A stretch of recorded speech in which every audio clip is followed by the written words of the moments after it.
Quad summit की gathering के दौरान बाइडेन स्पीच दे रहे थे और स्पीच देके अचानक से बोलते हैं अब किसकी बारी है, वो इज नेक्स्ट। इन्हें आइडिया ही नहीं है कि पीछे कौन से वर्ल्ड लीडर बैठे हैं। फिर पीएम मोदी खुद खड़े होकर के आगे आते हैं। इस वक्त बाइडेन पर जोक क्रैक करने की कोशिश करते हैं ताकि जो भी उनकी ऑकवर्डनेस है वो खत्म हो जाए। पहले आप ये क्लिप देखें।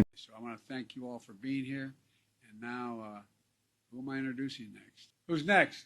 Distinguished guests, the Prime Minister of the Republic of India. Usually जब किसी की स्पीच खत्म हो जाती है और उसे पता नहीं होता है कि अब किसकी बारी है, तो वो पीछे मुड़ के देखता है या किसी की तरफ देखकर पूछता है क्या शेड्यूल है। वहीं बाइडेन ने वहीं से चीखना शुरू कर दिया हु इज नेक्स्ट, जो कि बहुत ही ऑकवर्ड था। वहीं अगर आप सोशल मीडिया पर जाएंगे, मेनली ट्विटर या एक्स पे, और आपने बाइडेन सर्च किया, आपको ऐसी ट्वीट्स मिलेगी जहां पर अमेरिकन खुद कह रहे हैं we don't have a president. Biden completely forget he was at a press conference with the prime minister of India. और जिस हिसाब से बाइडेन ने बोला था हु इज नेक्स्ट, उससे साफ पता चल रहा था इन्हें नहीं पता था कि ये क्वाड समिट अटेंड कर रहे हैं। वहीं कई अमेरिकन यहाँ पे ओपनली ये भी कह रहे हैं कि जो फीमेल वॉइस जो बताती है कि अब यहाँ पे प्राइम मिनिस्टर ऑफ इंडिया आके बोलेंगे, उस फीमेल वॉइस को भी कहने की इंडिकेशन कमला हैरिस नहीं दी है। वैसे उन्होंने थोड़ा बहुत कवर कर लिया था, नहीं तो बाइडेन वहीं पर खड़े रहते। मैंने स्टार्टिंग में बोला था कि क्वाड समिट एक सक्सेसफुल समिट रहा है, क्योंकि क्वाड कंट्रीज मिलकर एक historic quad cancer moon shot start करेंगे, अपनी रिसर्च और एक्सपीरियंस आपस में शेयर करेंगे कैंसर पेशेंट्स को ठीक करने के लिए। ये पहली बार है जब एक डिसीज पर डायरेक्टली फोकस कर रहा है क्वाड। यहाँ पर जो रिसर्च होगी वो एक डिफरेंट लेवल पे होगी और इसके लिए अलग से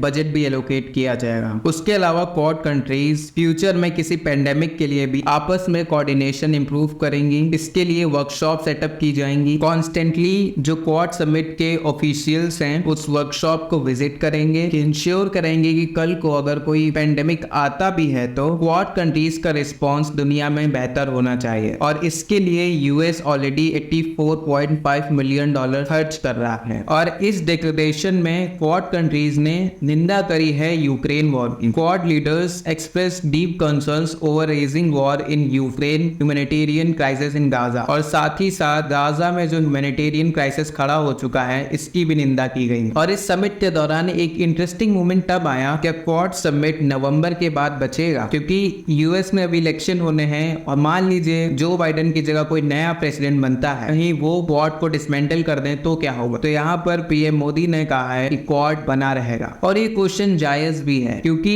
जैसे ब्रिक्स का हेडक्वार्टर है, उसकी एक प्रॉपर बिल्डिंग है, उनका एक इनिशिएटिव है, वैसे ही क्वाड का ना ही कोई बिल्डिंग है और ना ही प्रॉपर इनिशिएटिव। तो जब तक इसमें बिलियंस में पैसे इन्वेस्ट नहीं होंगे तब तक इसको कोई और देश सीरियस नहीं लेगा। तो इस ग्रुप को डेवलप ग्रुप बोल सकते हैं। और जो 2025 का क्वाड समिट इंडिया होस्ट करेगा ये बहुत ज्यादा मैटर करेगा, क्योंकि उस समिट में एटलीस्ट हमें एक इंडिकेशन मिलेगी कि इस ग्रुप का कोई भविष्य है या फिर ये ग्रुप ऐसे ही बैकग्राउंड में लिंगर करता रहेगा। धन्यवाद।